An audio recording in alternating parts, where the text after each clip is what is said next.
Hello, language hackers. Benny Lewis here from the Language Hacking Podcast, and this is another solo episode where I'll try to tackle one topic and give you my best advice that I can to help you with your own language learning journey. So, today I want to talk about a very big question that comes up. How do I remember vocabulary in another language? Whenever people imagine a polyglot like myself, they think that we have this innate talent with memory. And I can assure you, I am the guy who forgets people's names. I forget where I leave my keys. I forget many, many things. So I'm not naturally someone with a super memory. And yet, I do remember the vast amount of vocabulary that you need whenever you want to speak another language. So how does that work? I didn't suddenly grow a super memory. I learned the skills to be able to use my memory more efficiently. So when I was learning German in school, that's the language I learned for my end of high school exams. My teacher would present a list, or it would come in the book as just a list of words, one after the other. And the only way I thought to remember these words was by rote memorization, where I would repeat the word over and over and over again. And eventually it might sink in, and I may remember it during the exam, but quite a lot of the time it wouldn't. So this doesn't really burn that word into your mind. So there are a few things you can do to get around. This doesn't really burn that word into your mind. So there are a few things you can do to get around this. The first is to realize that one of the ways that you learn vocabulary is through something called spaced repetition. So this means that rather than just seeing a word once and then being expected to remember it forever, you do need to see that word multiple different times. And this is why just thinking you're going to memorize this list of vocabulary and be able to access it in your brain anytime in the future, it's just not realistic. You need to see that word again, and you should not kick yourself if you try to remember a word and then you suddenly forget it. You need multiple ways to get exposed to that. The most natural way is through lots of actual use of the language, but I know that's not realistic if you're not in a fully immersed situation with that language. So, one way around this is to actually use technology to help you to create these spaced repetition algorithms.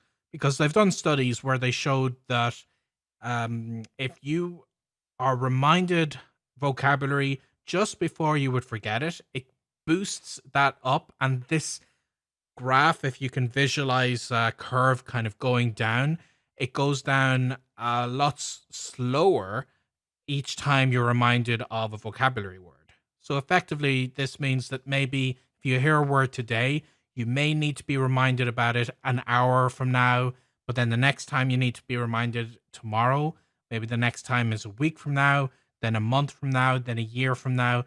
And this is if that's in isolation. If you're actually more and more actively using the language, you're going to get reminders a lot more frequently than that for common words. So one app that I happen to be a big fan of is Anki, Anki, and this is the simplest presentation of the spaced repetition system. But there are many other apps and resources online that try to use a similar approach. And effectively, you use this app, you decide which vocabulary, or you import the vocabulary. And myself, I tend to import the vocabulary after my language lessons. So I'm learning specifically what I know I'll need to remember ahead of the next ones. And in one session, you may only see 20 words, but then the app knows when to show you those words later based on if you said it was easy or hard. So that's the first thing, to look into spaced repetition. The next thing is how you actually try to remember that word, because spaced repetition kind of implies a certain level of rote memorization that you're just seeing it through exposure. And one way to get around the fact that, like, how are you actually remembering that word is to use some form of a mnemonic. So this involves trying to create a little story or an interesting connection with that word in your mind. And the example I like to use is that when I was learning French, I saw that the word for train station was gare, Gare, which sounded a little bit like Garfield. But if I didn't come up with that mnemonic, I would just repeat it over and over to myself, and there would be no real reason for me to make that association. But by taking the word Garfield, I actually created this mini story in my mind where Garfield the cat was in a train station in France and he was rushing in to make it for the world's lasagna eating competition. And his train was about to leave, so he dashed through the station. And he's a fat cat who was out of shape and he's huffing and puffing. And he jumps as the train is leaving and he catches it just in time. So it's a ridiculous story, but effectively what that meant was when I saw that word gare in French and I either read it or I heard it, I would remember that association of Garfield and I would see this cat in the train station and the association would be so easy. But another great thing about it is that it's actually symmetrical because another issue a lot of people say is that they can understand when spoken to and they can understand when they're reading a language, but when they have to produce it themselves, when they're speaking, they draw a blank and they're not able to say these words.